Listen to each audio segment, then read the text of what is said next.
Welcome to our channel. నేను యజ్ఞమూర్తి. ఇప్పుడు మన ముందు ఒక బాలనటుడు ఉన్నారు. నాకు తెలిసి ఒక 4 ఏళ్ల క్రితం దారి అని చెప్పి ఒక చక్కని షార్ట్ ఫిల్మ్లో అతను చేశాడు. అది అనేక చిత్రోత్సవాల్లో ప్రదర్శితమైంది, అవార్డులు గెలుచుకుంది. అలాగే ఆ సినిమాలో ప్రధాన పాత్ర పోషించినటువంటి ఆ అబ్బాయికి కూడా అవార్డులు వచ్చాయి.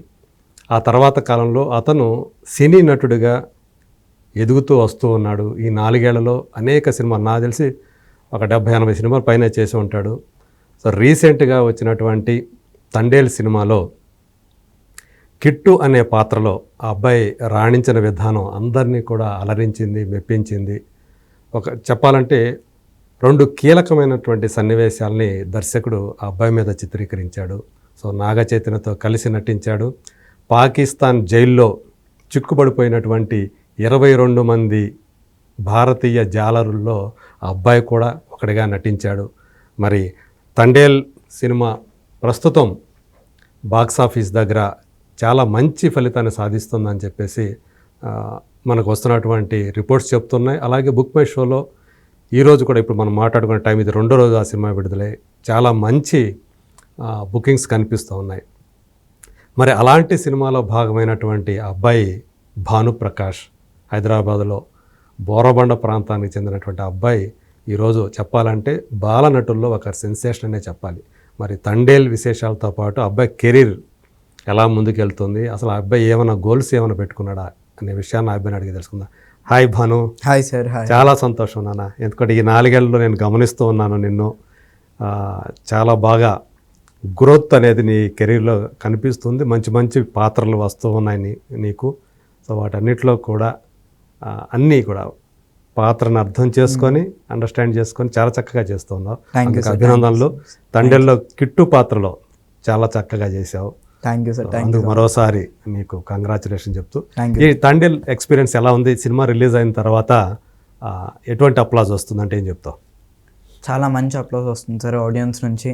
మా రిలేటివ్స్ కానీ మా ఫ్రెండ్స్ కానీ అందరూ చాలామంది వరకు కాల్ చేశారు. ఇప్పటికే మెసేజెస్ వస్తున్నాయి. ఇప్పుడే కొంతమంది కాల్ చేశారు.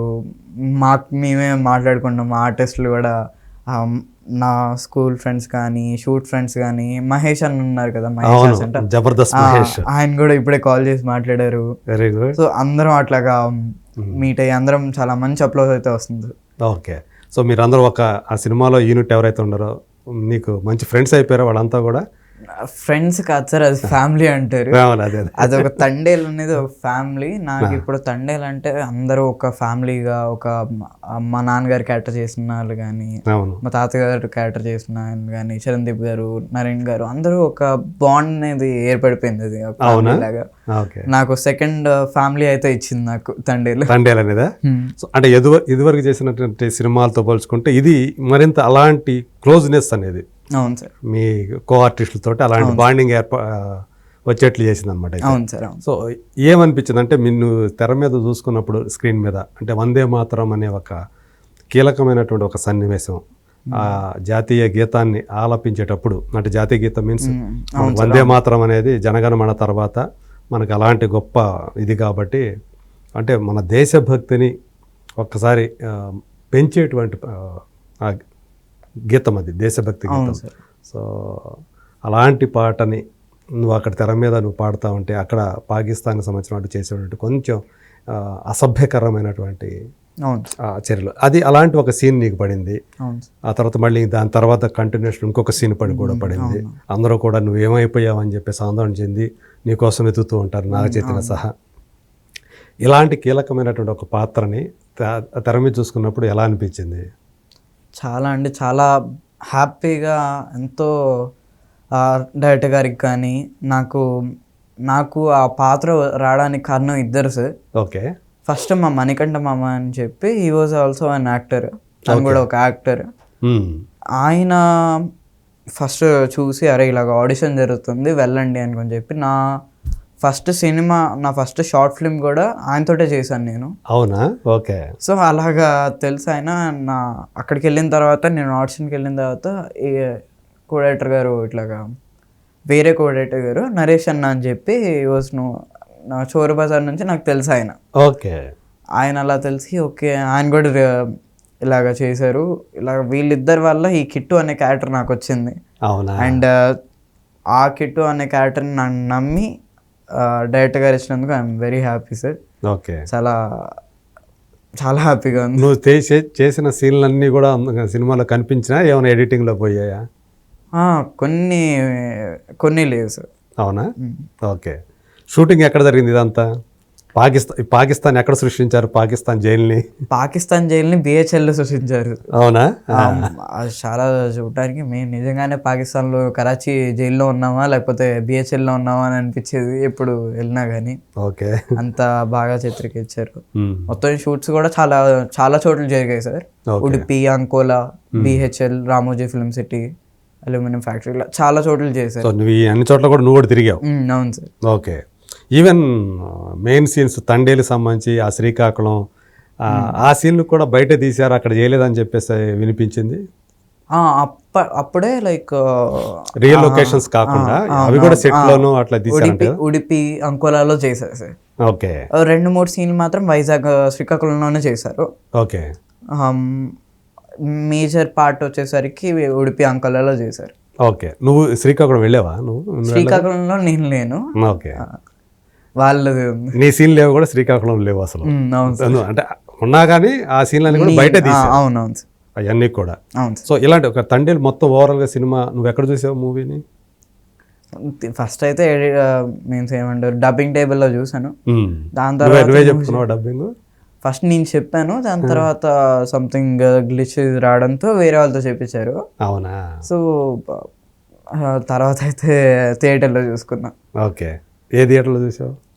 థియేటర్ అదే సార్, ఏషియన్ గోకుల్లో చూసా.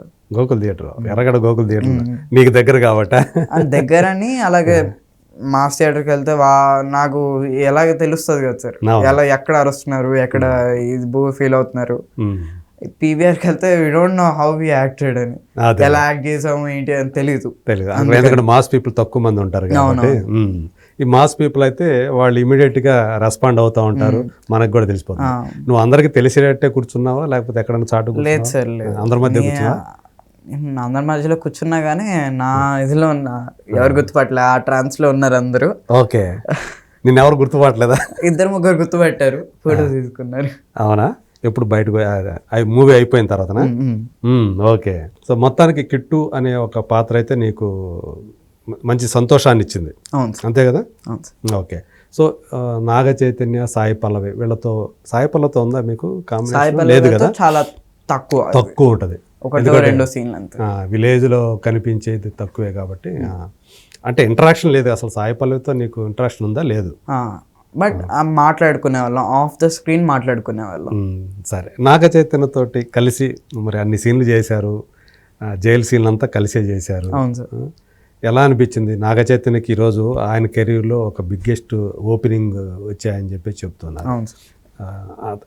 అతనితో కలిసి పనిచేసేటప్పుడు సో అతని క్యారెక్టర్ అంటే రియల్ క్యారెక్టర్ ఎలా అనిపించింది నీకు? నిజంగా చాలా బాగుండేది సార్. ఆయన చాలా మంచి వ్యక్తి, కేరింగ్ ఎక్కువ చేస్తారు. ఓకే. ఏమైనా సీన్ ఏదైనా చేసినా, రెస్కింగ్ సీన్ ఏదైనా చేసినా కానీ ఏదైనా దెబ్బ తగిలిందా ఏంటి, ఓకే కదా, నీకు ఏం కాలేదు కదా అని అడిగేవారు. ఓకే. ఏ టైంలో నీకు దెబ్బ తగిలింది అనేది? లైక్ చాలా 2-3 సీన్స్ ఉంటాయి కదా, ఓషన్ లో ఉండే ఒక సీన్, అవును, రెస్క్యూయింగ్ సీన్, నువ్వు పడిపోతావు కింద సముద్రంలో పడిపోతావు, వచ్చి ఇలా రెస్క్యూ చేస్తారు. అవును, ఆయన వచ్చి అట్లా ఇంకో దాని నుంచి బోట్ నుంచి వచ్చి రెస్క్యూ చేస్తారు. అది అలా అదంతా బ్లూ మ్యాట్ లో చేసిందే కదా అదంతా? అవును సార్. ఓకే. అలా ఆ సీన్లోని వేరే ఒక ఆ ఫ్లాగ్ పెట్టిన తర్వాత ఇలా పట్టుకోగానే విలన్ డైరెక్ట్ వచ్చి కొట్టేదాన్ని కానీ ఇలా. ఆ షాట్ లో మేము నిజంగానే ఇద్దరం పడిపోయాము. ఒక టేక్ లో ఇద్దరం అనుకుని తిరిగేటప్పటికి పడిపోయాం ఒకసారి. ఓకే. బట్ అది మ్యాచ్ కట్ కాబట్టి అలా చూపలేదు. బట్ అలా నాకు ఓకే, నీకు ఓకే కదా, ఓకే కదా, ఆయన దెబ్బ తగిలినాగానే ఓకే కదా ఏంటి ఏమని అడిగేవారు.